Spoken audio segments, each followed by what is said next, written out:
नमस्कार। EPS 95 pension वृद्धि को लेकर इस वक्त आप सभी के लिए बहुत बड़ी खबरें आ रही है। जी हां दोस्तों, सांसद सुप्रिया सुले जी ने ईपीएस 95 पेंशन 9,000 रुपए को लेकर आप सभी के लिए बड़ी आवाज उठाई है। सांसद सुप्रिया सुले जी की श्रम मंत्री से ईपीएस 95 पेंशन 9,000 रुपए करने की मांग को लेकर इंपोर्टेंट अपडेट आई है। तो किस तरीके से जो मांग है वो आप सभी के लिए 9,000 रुपए पेंशन की यहाँ पर जो है सांसद सुप्रिया सुले जी ने की है, इसके बारे में दोस्तों आज इस वीडियो के अंदर बात की जाएगी। साथ ही साथ हम बात करने वाले हैं न्यूनतम पेंशन का प्रस्ताव केंद्रीय कर्मचारियों के लिए बड़ी खुशखबरी।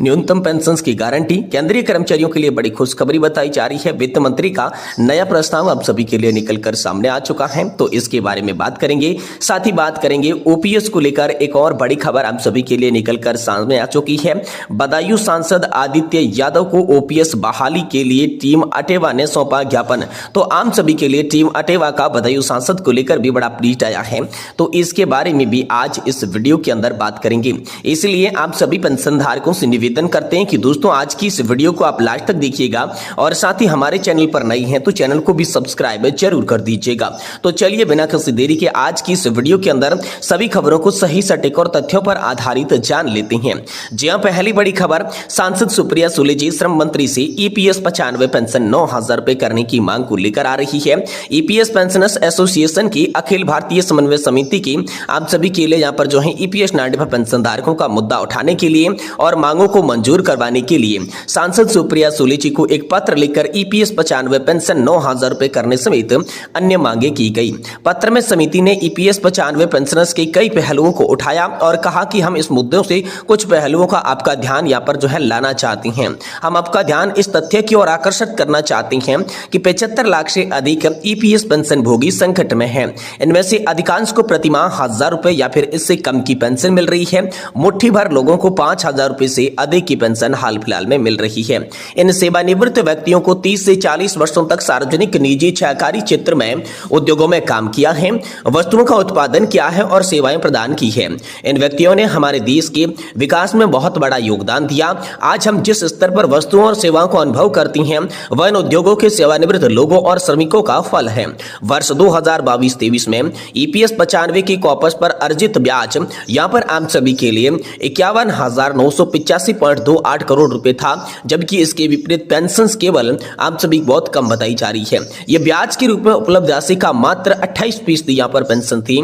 तो यहां पर आज सरकार वस्तुओं और सेवाओं पर कर वसूल रही है। 22-23 में इस अवधि में कर की कमाई यहां पर 18.10 लाख करोड़ थी। यह मजदूरों की मेहनत का ही फल है। सरकार पेंशन में न्यूनतम 1,000 रुपए तक बढ़ाने के लिए बहुत छोटी सी राशि देती है।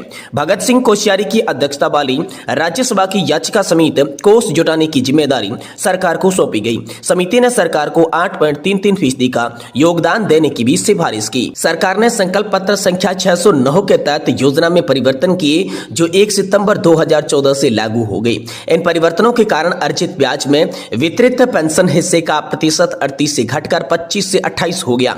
इसका असर व्यक्तिगत रूप से पेंशन भोगियों पर पड़ा। गणना की आनुपातिक पद्धति में पेंशन से लाभ लगभग 2,000 रुपए की कमी आई। पेंशन योग्य वेतन के रूप में पिछले 60 महीनों के औसत के नए नियम से भी पेंशन भोगियों पर प्रतिकूल प्रभाव पड़ा है, क्योंकि यह परिवर्तन पेंशन भोगियों के हितों के विरुद्ध है। इसलिए संकल्प में यहाँ पर जो है संख्या 609 द्वारा किए गए प्रदर्शनों को समाप्त किया जाना चाहिए। सर्वोच्च न्यायालय ने पेंशन भोगियों को पूरे वेतन पर पेंशन के उच्च विकल्प के अधिकार को बहाल कर दिया। कर्मचारी भविष्य निधि संगठन के पास इस कार्य को पूरा करने के लिए पर्याप्त कर्मचारी नहीं है। इसे न्याय में देरी और न्याय में वंचित करने का सामना करना पड़ रहा है। इसलिए इस कार्य को पूरा करने के लिए यहाँ पर एक सॉफ्टवेयर की आवश्यकता है। इस कोष का निवेश शेयर बाजार में किया जाता है। ये बाजार जोखिमों के अधीन है। इसलिए हमने सरकार से अनुरोध किया है कि वह शेयर बाजार या निजी खिलाड़ियों के हाथों में सभी निवेशों को 100% काउंटर गारंटी प्रदान करें। बड़े पैमाने पर नौकरी के ठेके पर होने के कारण कर्मचारी भविष्य निधि संगठन में ही कर्मचारियों की समस्याओं का सामना करना पड़ रहा है।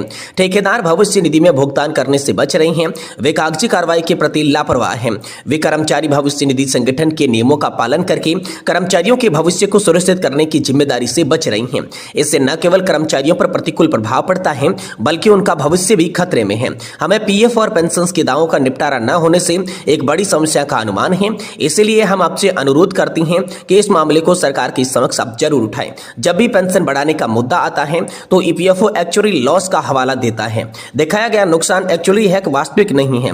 सभी पैरामीटर संकेत हैं कि फंड मजबूत है और अच्छी प्रगति पर है।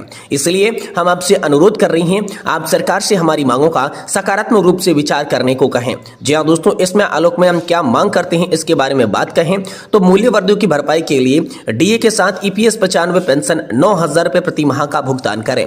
यहाँ पर आप सभी के लिए आवश्यक वस्तुएं किराएदार दुकानों से उपलब्ध करवाई जाए, यात्रा में छूट दें तथा मुफ्त यात्रा आप उपलब्ध करवाई जानी चाहिए। ईपीएस पेंशन के तहत किए गए परिवर्तनों को 14 सितंबर से ईपीएस पेंशन योजना पर लागू कर दिया गया। उच्च पेंशन दावों को शीघ्र निपटाने के लिए उपरोक्त सॉफ्टवेयर उपलब्ध कराएं, पर्याप्त इंस्टॉल उपलब्ध करवाएं। पेंशन कोष को शेयर बाजार में निवेश करने से रोकें, पहले से निवेशित ऐसे कोष पर प्रति गारंटी प्रदान करें। भविष्य निधि पेंशन दावों के निपटा न होने के कारणों की जांच की जाए तथा श्रम मंत्रालय द्वारा आवश्यक संरचना परिवर्तन की जाए ताकि ऐसी किसी भी घटना का पुनर्यात्रा नहीं हो सके। हम आपसे अनुरोध करते हैं कि हमारी समस्याओं को हल करने में मदद करें, पेंशन भोगी जीवन की प्रतिकूल परिस्थितियों का निराकरण करें। संगठन के आक्रामक संघर्ष का सहारा लेने के अलावा कोई विकल्प नहीं है। हम हमारे देश में अनुचित और किसी समाज में बुजुर्ग उन लोगों के थोपी गई परिस्थितियों के खिलाफ सड़कों पर उतरना पड़े तो भी हम यहाँ पर उम्मीद करेंगे। हमें उम्मीद है कि आप सरकार द्वारा इस मामले पर शीघ्र विचार करने और ईपीएस 95 पेंशनर्स को न्याय दिलाने के लिए दबाव डालेंगे। ये पत्र दोस्तों आप सभी के लिए हाल फिलहाल में ईपीएस पेंशनर्स एसोसिएशन के द्वारा यहाँ पर आप सभी के लिए लिखा गया है। वहीं दोस्तों अगली बड़ी खबर की बात करें तो बदायूं सांसद आदित्य यादव को ओपीएस बहाली के लिए टीम अटेवा ने सौंपा ज्ञापन। जी हाँ दोस्तों, आप सभी के लिए ओपीएस बहाली को लेकर बड़ी खबर आई है। एनएमओपीएस के केंद्रीय नेतृत्व विजय कुमार बंधु के निर्देशानुसार अटेवा पेंशन बचाओ मंच बदायूं के जिला अध्यक्ष ओमवीर सिंह तथा महामंत्री लल्लू सिंह, जिला प्रभारी अनिल यादव, जिला कोष सुरेंद्र पाल, जिला संरक्षक राकेश प्रजापति, जिला संगठन मंत्री निर्भान सिंह, जिला अध्यक्ष मंत्री प्रकोष्ठ अंकिता सागर, संयुक्त नेतृत्व के सैकड़ों शिक्षक और कर्मचारियों ने नई पेंशन व्यवस्था और यूनिफाइड पेंशन व्यवस्था को समाप्त कर पुरानी पेंशन बहाली के लिए बदायूं सांसद माननीय आदित्य यादव जी को ज्ञापन सौंपा है।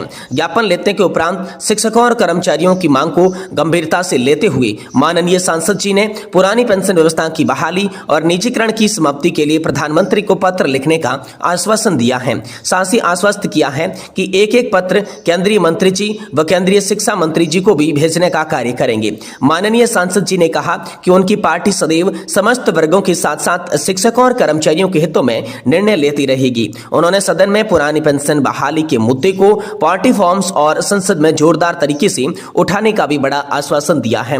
इस दौरान आईटी सेल प्रभारी अजय सांकलिया, मीडिया प्रभारी विजय यादव, ब्लॉक अध्यक्ष निवेदन इंद्रदेव यादव, ब्लॉक अध्यक्ष बिसोली नरेश पाल सिंह, ब्लॉक अध्यक्ष उसावा योगेंद्र कुमार, जिला उपाध्यक्ष अजब सिंह, प्रमोद प्रजापति, ब्लॉक महामंत्री बजरंग रजनीत कुमार और जिला उपाध्यक्ष रूप किशोर सिंह, तमाम तरीके के लोग उपलब्ध थे और उन्हीं की उपस्थिति के अंदर बदायूं के सांसद आदित्य यादव को पुरानी पेंशन योजना बहाली कराने के लिए पेंशन धारकों के पक्ष में रहे और एक बार फिर से ओपीएस का मुद्दा सदन के अंदर संसद के अंदर उठाए जाने को लेकर ज्ञापन सौंपा गया, जिसमें कई यहाँ पर उचित आश्वासन मिला है। तो आम सभी के लिए बड़ी खबर ये है कि एक बार फिर से सांसद सुप्रिया सुले जी के द्वारा यहाँ पर ईपीएस 95 पेंशन वृद्धि को लेकर पेंशनधारकों को बड़ा आश्वासन दिया गया है और उनकी मांग उठाने को लेकर बड़ी बात कही गई है। साथ ही बदायूं सांसद को भी ओपीएस को लेकर पत्र लिखा है। इन तमाम घटनाक्रम को देखते हुए ऐसा लग रहा है कि अब ईपीएस 95 पेंशन को लेकर सरकार पर पेंशनधारकों ने चहुमुखी चारों ओर से दबाव बनाने की कोशिश की है।